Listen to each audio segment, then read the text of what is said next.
This is Tomonews for Tuesday, May 9th. New evidence possibly linking Saudi government to 9/11 attacks emerges. In the same week in which U.S. President Barack Obama visited Saudi Arabia amid a thaw in relations between the two longtime allies, new evidence has emerged, possibly implicating the Saudi government in September 11th attacks. Suspicions of Saudi connections to the terror attacks that killed nearly 3,000 people have long existed. Take, for example, the fact that 15 of the 19 hijackers were Saudi nationals. Now, a report by the New York Post, citing leaked details of the 28 pages redacted from the congressional investigation into the 9/11 attacks, claims to provide more concrete proof of Saudi involvement. Among the claims is that the San Diego-based Saudi handler of one of the hijackers allegedly made multiple calls to the Saudi embassy ahead of the attacks. Some $130,000 is also alleged to have been transferred from the family checking account of then Saudi ambassador Prince Bandar bin Sultan to a different Saudi handler of one of the terrorists. Additional evidence of Saudi links to the attacks came recently, courtesy of blogger Brian McGlinchey, who analyzed documents on counterterrorism investigations conducted by the FBI.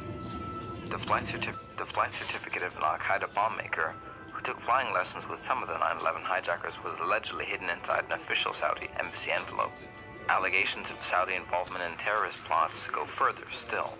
Former Al-Qaeda operative Zacharias Moussaoui, in late 2014, testifying as part of a lawsuit by relatives of those killed in the 9/11 attacks against Saudi Arabia, claimed that the terrorist group counted members of the Saudi royal family, including Prince Bandar, among its major donors. Moussaoui also claimed to have discussed a plan to use Stinger missiles to attack Air Force One and assassinate then-President Bill Clinton with a Saudi embassy official in the U.S. Capitol. Saudi officials early last year issued vehement denials, calling Moussaoui, who had previously been diagnosed with a mental illness but was cleared to stand trial, a criminal whose own lawyers presented evidence that he was mentally incompetent. President Obama recently suggested his administration may soon declassify the contentious 28 pages, a move that will no doubt shed some light on the involvement of the Saudi government in the attacks. Do you think the Saudi government was directly involved in the September 11th attacks? Leave your thoughts in the comments below. More gruesome details emerge as French terrorist suspect interrogated. France is still reeling from a lone wolf-style terrorist attack in which one man was beheaded. At 10 a.m., June 26, 2015, Lyon resident Yassine Salih approaches the U.S.-owned Air Products factory in a van that most likely also contains a severed head. Salih crashes through the factory fence and into a row of gas canisters, causing a small explosion, which he survives. Salih then attempts to open a bottle of acetone in what authorities believe is a suicide attempt to destroy the factory. But the would-be bomber is overpowered by a firefighter working to extinguish the blaze. Salih is taken into custody, only to find the severed head of Salih's boss tied to the factory fence, alongside banners featuring Islamic writing. On Saturday, it's discovered Salih sent a selfie of himself and the severed head via WhatsApp to a number in Canada. The picture soon pops up in Syria. News reports French authorities say Salih has links to a radical sect of Islam, and investigators are now searching his home and combing through travel records. Salih, a 35-year-old father of three, had worked as a driver for a transportation company since March, and the man he allegedly beheaded was the boss of that transportation company. Salih's wife and sister spent 2 days in custody following the attack, but both have since been released. Routine search turns deadly during anti-terror raid in Brussels. Gunshots interrupted the usual quietness of a Brussels suburb as police raided an apartment building on Tuesday afternoon. The siege ended later that evening with 4 police officers wounded and 1 suspect dead. In a raid linked to last year's Paris attacks, Belgian and French police stormed what was presumably an empty apartment in Forêt, a Brussels suburb, on Tuesday. 2 gunmen inside the apartment shot at the officers with automatic rifles. 3 officers were injured in the initial raid, while another officer was injured during a later shootout. 1 gunman was found dead when police searched the building following the raid. The unidentified body reportedly does not belong to Salah Abdeslam, a Belgian-born French national who was one of the few Paris attackers to escape alive. 2 suspects are now on the run after fleeing the shootout via the building's rooftop. Police cordoned off a large area around the building during the raid. Police reportedly plan to widen the search area and may search a second location. A joint French and Belgian anti-terrorism squad continue to hunt down suspects connected to last year's attacks in Paris that killed 130 people. So far, it's not clear what connection this particular apartment building had to those deadly attacks. Manhunt underway as investigation of Paris terror attacks continues. An international warrant has been issued for Salah Abdel Salam, a Belgian-born French national who is one of three brothers suspected of carrying out the terror attacks in Paris on Friday. Three AK-47s and 16 magazines, 5 of which were loaded, have been found in an abandoned Seat in Montreuil in France. The car may have been used in the attack on Le Petit Cambodge and La Chanrion bar in Paris. Salah Abdel Salam, who rented the Volkswagen found at the Bataclan concert hall, has disappeared following the attack. He is said to be the brother of one of the 7 dead attackers, while a third brother has been arrested by Belgian police. The 3 siblings lived in an impoverished section of Brussels known for violence and an abundance of Arab immigrants. Meanwhile, officials have discovered that 2 of the 3 suicide bombers at Stade de France carried fake Turkish passports, while the third one posed as a Syrian refugee and passed through the Greek island of Leros to Macedonia, Serbia, and then Croatia. Police have identified another French national, Ismail Omar Mostafai, as one of the shooters at the Bataclan concert hall. 7 others have been arrested in connection to the attack. Russian Rambo trapped near ISIS base calls in airstrike on himself. A transcript of the final communications between soldier Alexander Prokhorenko and Russian Special Forces has been released. Moments before he called in his own death, trapped in ISIS territory. Prokhorenko was stationed near Palmyra, Syria, in charge of directing airstrikes on ISIS targets. Alone, he suddenly realized that he was dangerously low on ammunition, surrounded by terrorists with no possible escape route. He radioed his commander to communicate his dire situation and told him to go ahead with airstrikes to take out the ISIS jihadists. His commander refused, ordering Prokhorenko to get to safety before any such command would be ordered. He warned that if they were to proceed with the warplanes, Prokhorenko would not be able to escape the bomb blasts. The brave soldier acknowledged his concerns, but insisted the airstrikes be initiated, knowing he would perish either way. Alexander Prokhorenko's fate was sealed. In his final transmission, he thanked his commander, said he had the best wife in the world, and was serving the nation he loved. His wife, Ekaterina, was reportedly unaware that her husband was even serving in Syria. They'd been married only 18 months, and reports indicate they were expecting their first child. ISIS is terrified of a mystery sniper who's killed 3 of their commanders in 10 days. An unknown sniper is striking fear into the heart of ISIS operatives in the Libyan city of Sirte.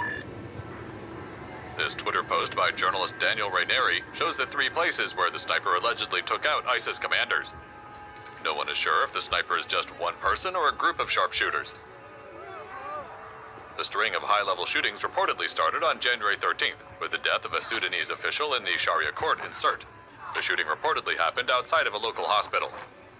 This was followed by the shooting of another ISIS leader near his home in the coastal city on January 19th. The latest shooting, which claimed the life of an ISIS commander from southern Libya, happened outside a mosque in the city center on January 23rd.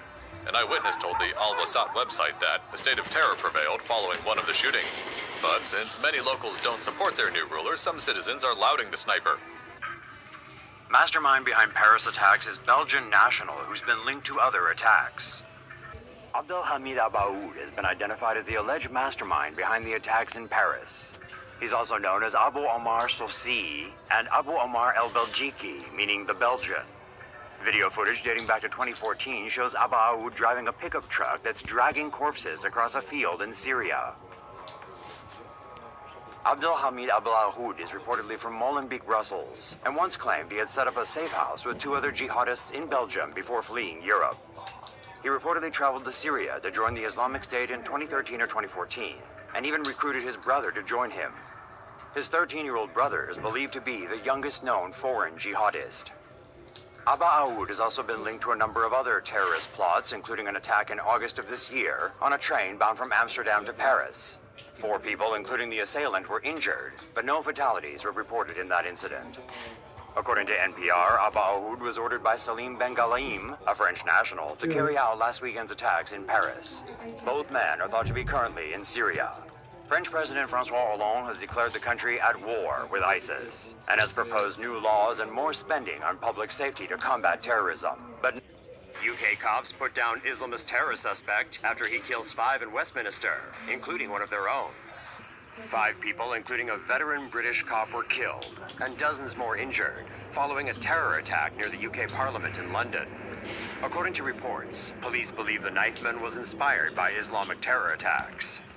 The suspected jihadi started his attack by mowing down pedestrian after pedestrian on Westminster Bridge, before smashing into the railings outside the UK Parliament. Also known as the House of Commons, that's the British seat of power. Next, that's the British seat of power. Next, he reportedly knifed veteran British police officer Keith Palmer to death and was later killed by 2 plainclothes officers outside the House of Commons. Palmer, a husband and father, served on the London Metropolitan Police Force for 15 years. Terrorism is keeping British cops busy. Britain's anti-terrorism police put in some serious work on Thursday afternoon. First, they got a grip of this suspected terrorist. They tailed him several miles to just outside the British Parliament in London. There, heavily armed cops swooped into action and arrested the man. Several knives were found in his possession. Sound familiar? That's because it's not far from where now dead jihadi nutcase Khalid Massoud pancaked dozens of people in March before gutting a cop. Speaking of Massoud, his final WhatsApp messages prior to his March 22 attack were recently cracked by British intelligence. They reportedly revealed his rationale for the attack as being revenge against Western military action in Muslim countries. In a separate anti-terror op on Thursday, cops shot and wounded a female suspect in northwest London. They also busted 2 male and 2 other female terrorism suspects following the operation. Meanwhile, terrifying CCTV footage from the London Underground has emerged, showing the moment a teen left a bag with a bomb on a train. Thankfully, no one was hurt, because with just minutes to spare, the driver removed the explosives from the carriage. This went down in October last year. Then 19-year-old Damon Smith allegedly packed the bag with ball-bearing shrapnel explosives. He's currently on trial for the incident. In his defense, Smith, who is reportedly enthusiastic about guns, explosives, and Islam, says it was a smoke bomb and it was all just a prank. Here's what we know about the ISIS maniac who attacked people at Westminster. He was reportedly born on Christmas Day, 1964, in Kent, England. He was recently living in the city of Birmingham and had a wife and 3 kids. The man he stabbed to death on Wednesday was named as British police officer Keith Palmer. From Massoud's history, blades appear to be his weapon of choice. He had a string of criminal convictions, most notably for stabbing a man in the face, and most recently for possession of a knife in December 2003. Massoud was reportedly a Muslim convert. Some reports speculate he may have been radicalized in prison. Massoud was said to be a bodybuilding enthusiast and claimed to be an English teacher. The jihadi was investigated years ago by MI5 for links to violent extremism, but he wasn't on their current watch list. ISIS claims Massoud was their soldier, working on their orders. After the attack, Massoud was shot to death by British cops.